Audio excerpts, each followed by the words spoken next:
In pictures. U.S. cities clear up after big freeze.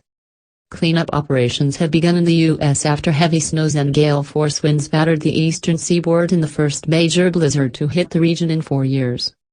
Cities such as Boston and Atlantic City bore the brunt of the storm, with parts of the state of New York seeing 2 feet, 61 centimeters, of snowfall, while over 31,000 people in Massachusetts remained without power into Sunday afternoon. Transport links along the East Coast were heavily disrupted. Over 6,000 flights were cancelled and 90% of Saturday flights at Boston's Logan Airport and New York's LaGuardia were scrapped, and over 10 states were put under a blizzard warning. The National Weather Service, NWS, explained that the storm had undergone bombogenesis, meaning that colder air mixed with warmer sea air, leading to a swift drop in atmospheric pressure. The process leads to a so-called bomb cyclone in New York City.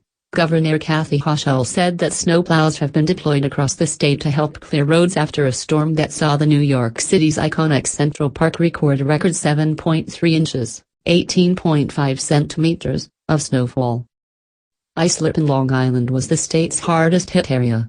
Ms. Hochul joked that the town was in line to receive the Golden Snowball Award after more than 24.7 inches, 62.7 centimeters, of snow fell on the town, but much of the state avoided large power outages. And New York Mayor Eric Adams said on Saturday that his city had handled the storm like a well-oiled machine. Airline operations across the U.S. were seriously disrupted by the weather, and New York's John F. Kennedy Airport tweeted that flight operations were getting back to a slow start on Sunday. However, an additional 1,400 flights were cancelled over the course of the day, while thousands more delayed. At the Bunker Hill War Memorial in Boston, workers faced a tough challenge clearing away the remnants of the storm. According to the NWS, the city matched its record for the largest snowfall in a single day. Over 23.6 inches, 59.9 centimeters, fell over the course of Saturday, equaling the previous record set in 2003.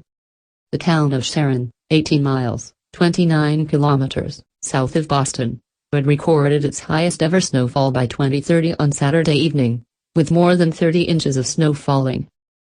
Lieutenant Governor Karen Polito told reporters that the state's clear-up could continue into Monday. Meanwhile, a number of towns and cities across Massachusetts faced major power outage over the course of the weekend, with over 116,000 households left without power on Saturday. State officials had restored electricity to the majority of the state by Sunday morning, with the remaining outages concentrated around Cape Cod. Elsewhere in Massachusetts, some coastal communities experienced some moderate flooding after the stormy weather caused high tides. Meanwhile, in Maine, officials issued wind chill warnings and temperatures remained low, and in Rhode Island an emergency road travel